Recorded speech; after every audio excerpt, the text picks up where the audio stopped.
So, Brittany, what do you love about the flexible dieting approach that we kind of put you on? I mean, you kind of stated the obvious, so everything right there, but what about it makes it more sustainable to you and someone who might say like, this seems like a lot of food. I don't know if I could do this. It seems complicated. Would you say for someone like that? What I love about it is that there's, at least for women, I feel like women have a lot of guilt and shame about food. Like, oh, I ate bad, or oh, I ate naughty. I'm just going to like not eat the rest of the day. And with flexible dieting, it just kind of gets rid of the moral value of food, like good food, bad food. There is none. There's like, they're numbers, really, pretty much. Like what tastes good to you? What fits in your macros?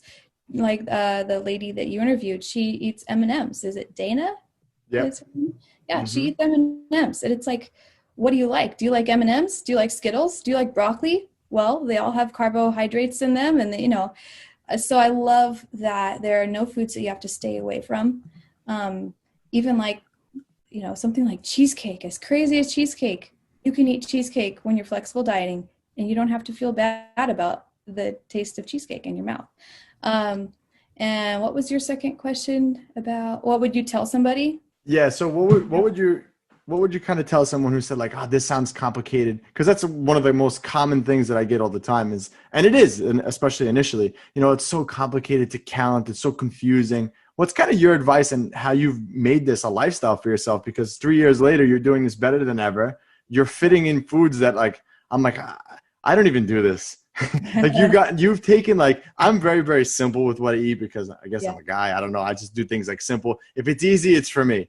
And you've went like total opposite end of that where like you get so creative with your food and like just like you mentioned the cucumber thing, like that's a great idea that people always ask that question actually. So I'm going to give them that. But so what makes it so easy for you? And what would you say to someone who said like, this is too complicated?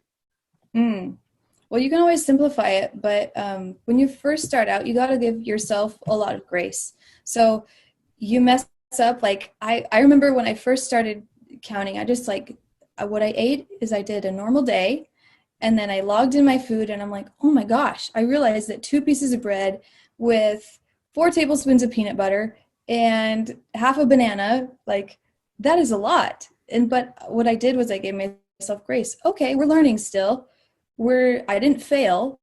I'm not going to give up, but tomorrow maybe I'll just have 1 piece of bread, with some PB2 and less bananas on it. It's just you got to embrace the learning and not give up because it's like, oh, I messed up. And also planning is your friend. Like I always log in my food during nap time when I'm putting my boys to bed and they need me to just sit in the room and watch them so they don't go crazy. I get on my phone because they don't like eye contact. No, believe me, I understand exactly what you're saying. Parent time. Yeah, you have to like be there, but you can't be talking to them else they won't go to sleep. So I sit on my phone and I log in my next day of food. And you guys have said this before, you log in the thing you really want that day. For me, it's dinner usually because I'm eating it with my family. And then you kind of work your way. And I do get in a pattern. Like I have sweet potato and broccoli and beef for lunch almost every day. You just like, if you're doing MyFitnessPal, you just log in like, oh, copy yesterday's. You can kind of change amounts, but planning is your friend here.